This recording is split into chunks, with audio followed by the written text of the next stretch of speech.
what part of London are we in? So we're in St Paul's, so it's financial district, basically. So this is like heart and soul of Wall Street equivalent. Pretty much, yeah. So Wall Street's over there, and then St Paul's Cathedral's there, which is obviously pretty stunning. But we base ourselves right in the middle of the financial district because our demographic is 25 to 35, high disposable income. They like training in the evening, they like spending a lot of money on training, so it just made sense for us. Okay, well, show me inside. Let's do it.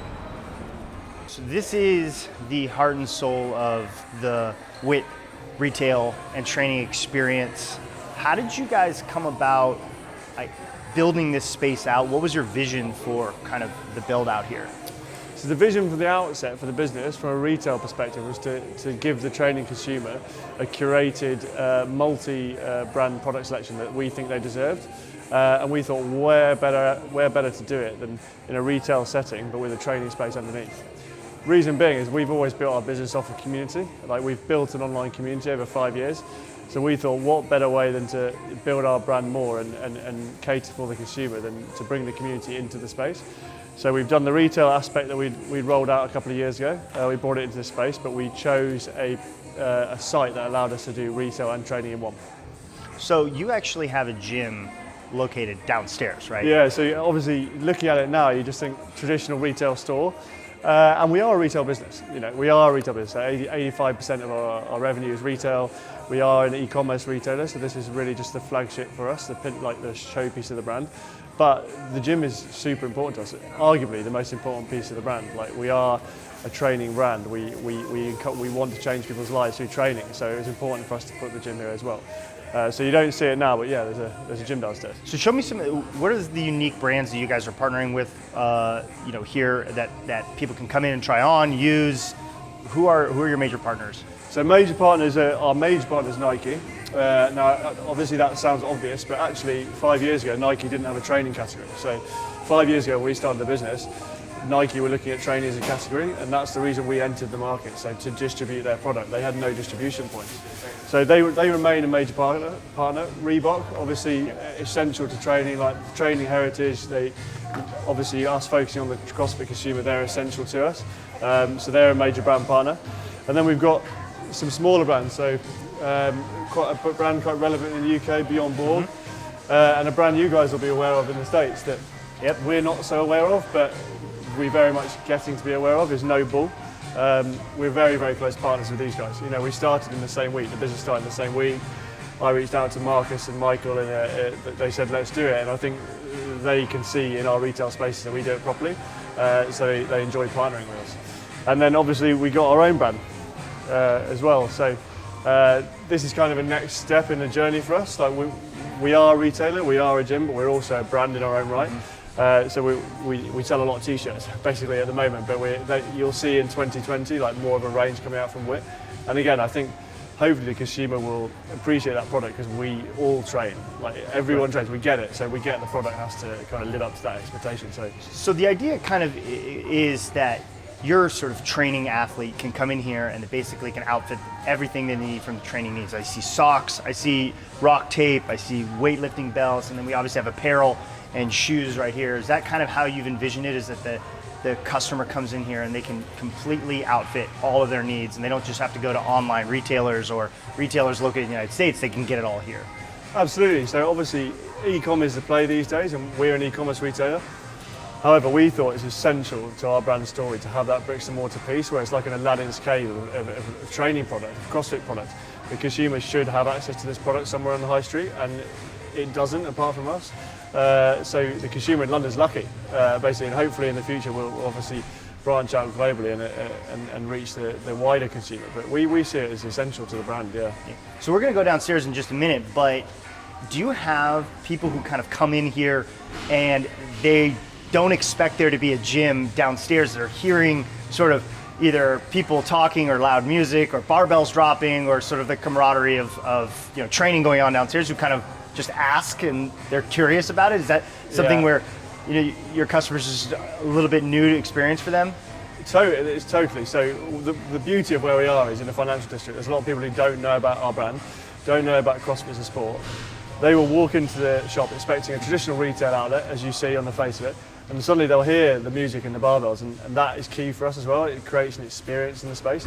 Obviously we get your CrossFit consumers who are aware of us from Australia, South Africa, Thailand, US. They're coming here primarily to see the space in action, like the store and the gym together, because it is unique. So yeah, it blows people away really.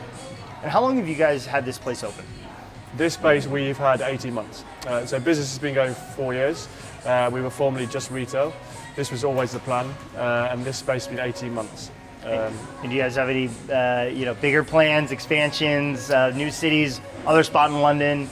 Yeah, so our next plan is actually the US. So we considered another spot in London, but we don't feel you need more than one space. We want to keep the brand special and almost limited edition. We want to go to the East Coast of America. That's the plan. We're looking at sites. We're about to look at another funding round. Obviously, we had to go through a funding round for this site. We're looking at that now, and the next step in 2020 is the US. Awesome. Well, show me around a couple of the other things that you guys have down here.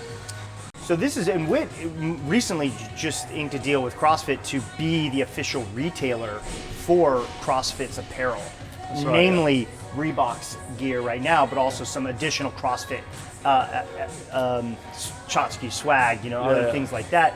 So is that kind of more the direction you're going to be officially like a CrossFit branded and training retailer? So yes and no. So for the CrossFit consumer, we want to cater for the CrossFit consumer now and always. We also want to train for the wider training consumer. As long as that consumer is this consumer who takes training seriously, training is very much part of their life. They're training 5-6 days a week. We're kind of a harder edge brand than a Lululemon or a Sweaty Betty. We are for the serious trainer. The thing with CrossFit is huge for us. It allows us to access a wider consumer. It's again authenticates us as a retailer that CrossFit reached out and have done this deal with us because they think we do the right thing. We're doing things right in e-com and in store.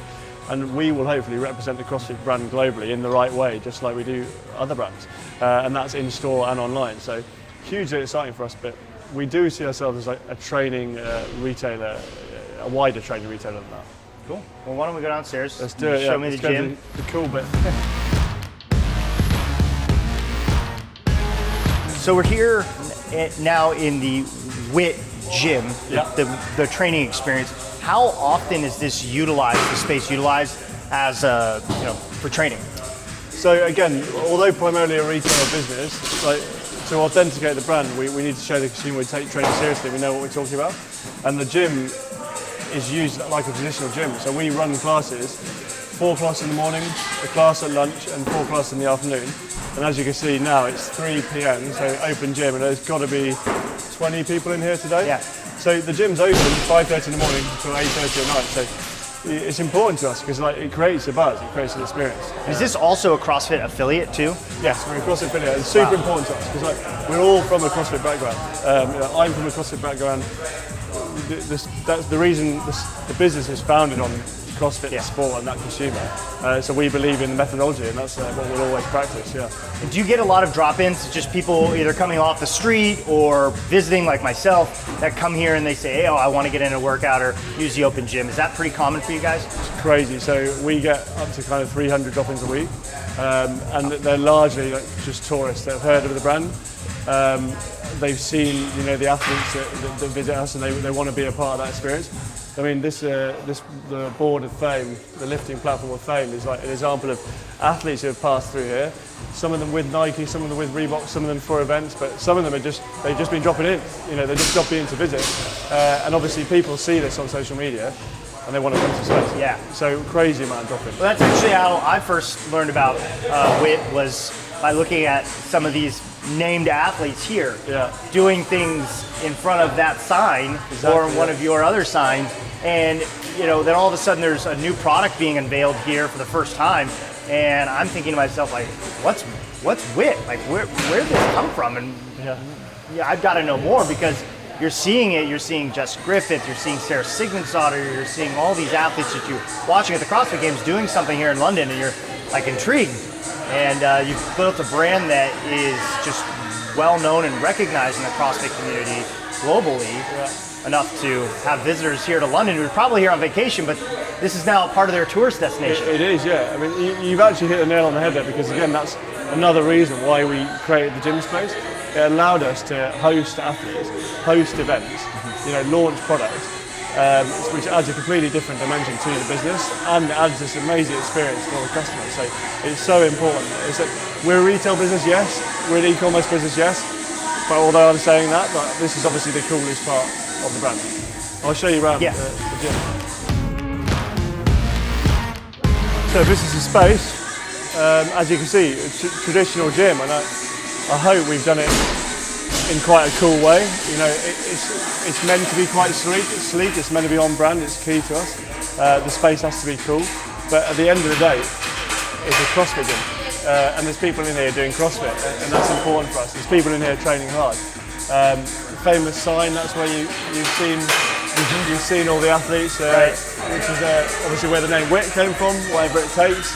Again, that is the ethos of the person that trains in here. So yeah, we think it's a cool space. So the coaches that are running the classes here, are they WIT staffers, or do they? How do you do that? Because usually gyms are doing like full-time coaches, something like that. Are they also like a part of the bigger WIT brand too, and then they also are L1s? How do you source your coaches that do that here? It's a mix of both. Most of them are permanent staff. For example, the head coach and the senior coach have been with us. The senior coach has been with us 5 years. She used to work in customer service in retail, but she was always a coach. So it's really nice because she's grown with the business. And most of the full-time staff have grown with the business. We get a lot of coaches applications, as you can imagine, and all the coaches we have are top quality. There is some part-time coaches, but we see this as their home. They see this as their home. And we only employ people who we see being part of the longer term journey. Yeah. When we open a second site, we need an infrastructure in place to replicate. So yeah, super important. Dan, thank you so much for showing me around. I got a great opportunity to see retail experience, but training experience. Now let's go sit down and talk a little bit more about where WIT came from, a little bit about your background, history, and where you're taking this company over the next 5 years. Sounds good, and you're welcome. Thank you.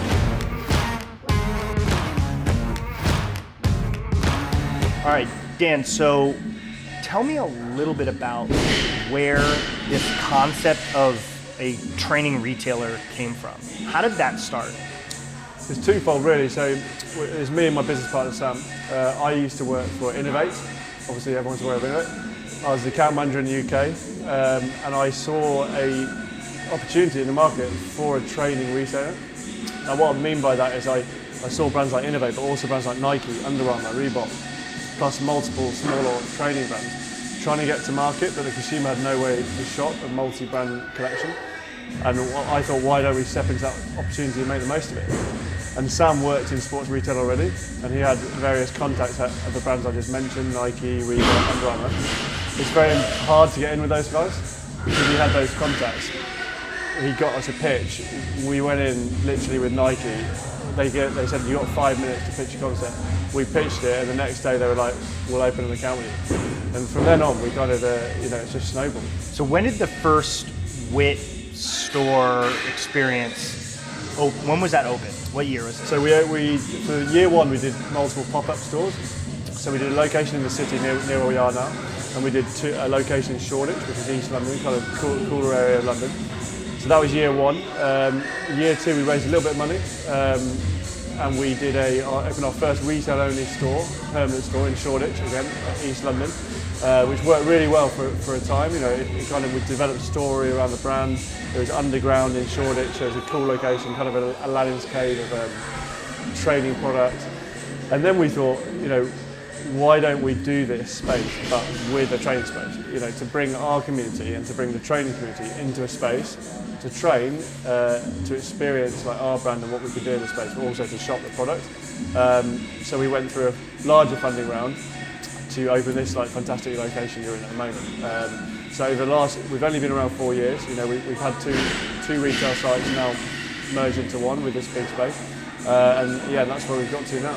Now, so from this small sort of pop-up shop to now a global retailer, how many countries are you shipping products to or have customers in now?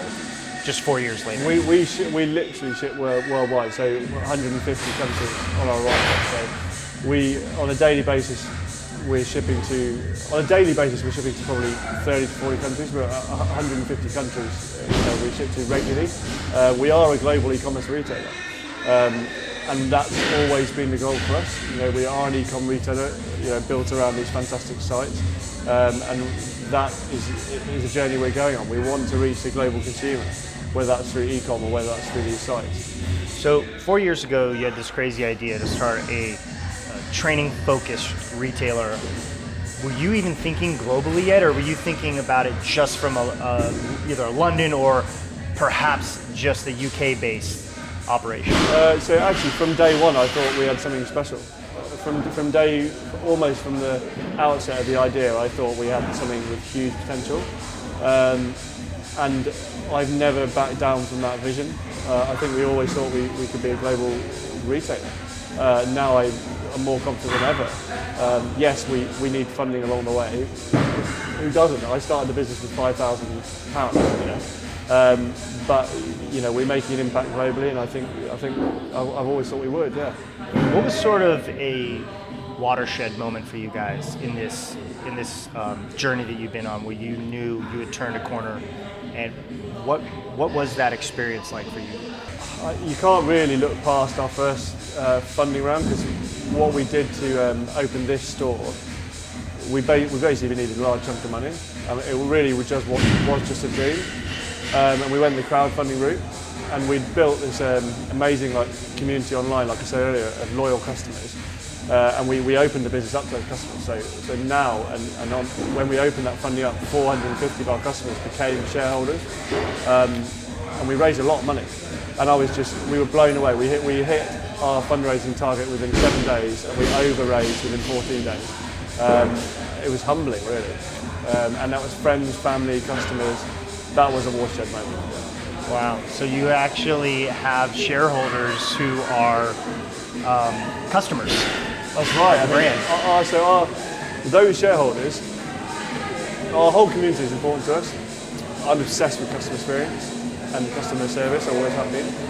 They're our VIPs, just like the guys downstairs are our VIPs. So the 200 members we've got downstairs, and every drop-in, for me, it should be like walking on gold. They are VIPs. They are the ones we focus on. They are the ones that deserve our focus, because they've bought into the brand. And it's just like the community that we developed online, and our shareholders. They mean more than anything to us. And I think it's important to curate that community.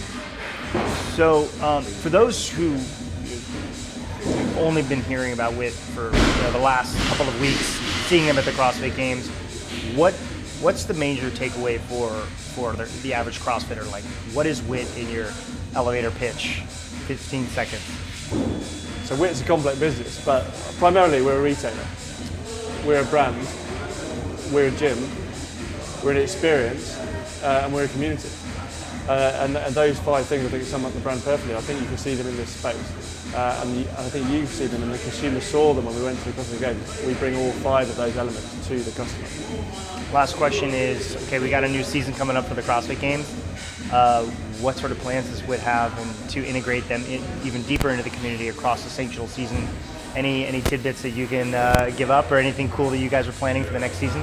Yeah, I won't give too much away, but we brought this experience, the store and the gym, to the CrossFit Games. I'm just going to say we're going to step it up a level. So you're going to see us across sanctional events, and you'll definitely see us, pending Matt O'Keefe and me negotiating, at the Loud and Live events. You'll see us at more events in the US, because that's the next step for the brand. And you'll see us in a few more events in Europe, because we really want to show the customer this whole experience that we've got here. We want to take it to the customer. Well, thank you so much for the time. Thank you. We'll see you out there.